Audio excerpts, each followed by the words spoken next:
Ladies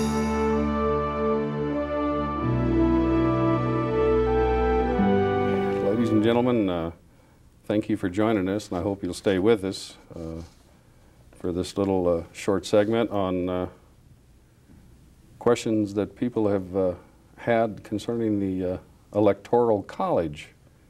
And with me today is the Chief Deputy Registrar, Sandy Brockman. Sandy, thank you for being here today. I'd like to start off with a quote that I find might give you a little bit of perspective and maybe a little better appreciation for being an informed citizen. And it's, "Nobody will ever deprive the American people of the right to vote except the American people themselves, and the only way they could do this is by not voting." And the man that said that was Franklin Delano Roosevelt. First of all, what is the Electoral College? The Electoral College is a group of electors appointed by their political party, which actually cast our vote for President of the United States. So they represent for each of their party. Okay. All right. We have a young lady currently out at the Kern County Fair asking some what we think is some very interesting questions, and I know you're going to find the answers rather interesting also. And it's concerning our election process and maybe a little bit of history. But let's take a look and a listen. Which of these is the Electoral College? Which of these are the Electoral College? B. Which of these is the Electoral College? Oh, B. Right. What is the Electoral College? How many votes each state has for the presidency? What is the Electoral College? I have no idea, but I don't like it. I like the popular vote. What is the Electoral College? Education or something? I don't know. Is the President of the United States chosen by the American public on election day at the polls? No. No, he is or she is not. It's by the electoral vote. If no candidate receives a majority of the inquired number of electoral votes, who elects the president? Who elects the vice president in this case? The Senate? Who elects the president? Who elects the vice president in this case? The state of Florida. I'm kidding. If no candidate receives a majority of the required number of electoral votes, who elects the president? I want to say the Senate, maybe? Yeah, the Senate. Thank you, Ann. I appreciate you doing this for us, and wish you were here. Sandy, which of these is the Electoral College? Well, you know, the Electoral College is not really a college where you can go and get a degree. So I would say B, the picture of the United States that shows where all the electoral votes are. And those members of the college represent what numbers? I mean, number of senators, number of population. I mean, how does it determine what the number is for each state? By the number of congressional districts you have in your state. Okay.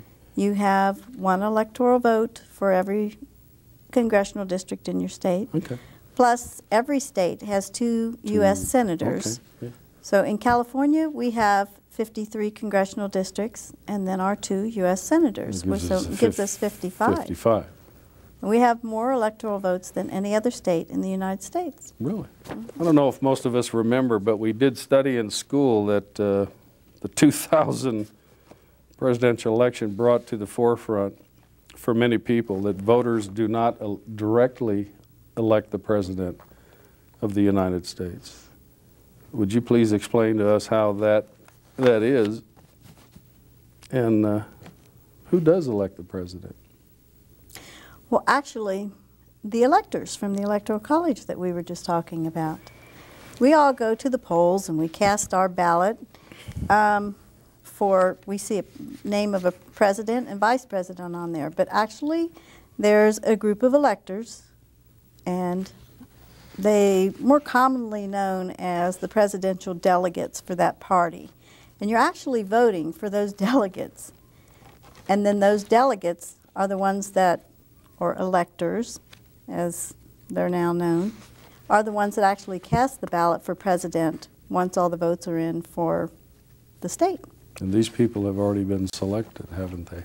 They have. They're selected after the primary, or in some states have caucuses. Mm-hmm. And these were the elections that were held first part of the year? Ours was held in February. Okay. So the party that wins the state sends all of their electors to vote in December? Is that the way it works? In most states, that's the way it works. California, we'll just talk about California. If the majority of votes are cast for one party or another, then that's how the electors, all the electoral votes go towards that party. We've had a couple of instances in our history where a candidate did win the popular vote, but he still didn't win the election. And what about that situation? Well, actually that's happened in 3 presidential elections. It happened in 1876, 1888, and in 2000, our famous election. It happens when the winning candidates wins, like the states that have the smaller margins of registered voters, so they have less electors from those states, while the opponent that received the larger voter margins in the remaining states, so they got more electoral votes. So it's a numbers game. It is definitely a numbers game. If no candidate receives a majority or the required number of electoral votes, who elects the president? The House of Representatives elect the president in that case, and then the Senate would elect the vice president. Interesting. Sandy, just out of curiosity, I know everyone is really excited, and particularly on Election Day, to find out who won. Okay. How long does it take to certify those results? In major elections, it generally takes us 28 days. That's what we're allowed by law, so we have to complete it within a 28-day. We call that the canvassing period. Oh, okay. During that period you called canvassing. What do you do in the office? Well, we're very busy during the canvassing period. We're counting all of those absentee ballots that are turned in on Election Day at the polls. We have to go through, verify signatures, residential addresses, all the military ballots. There's a lot of things that we do to ensure that a voter doesn't vote twice. Okay.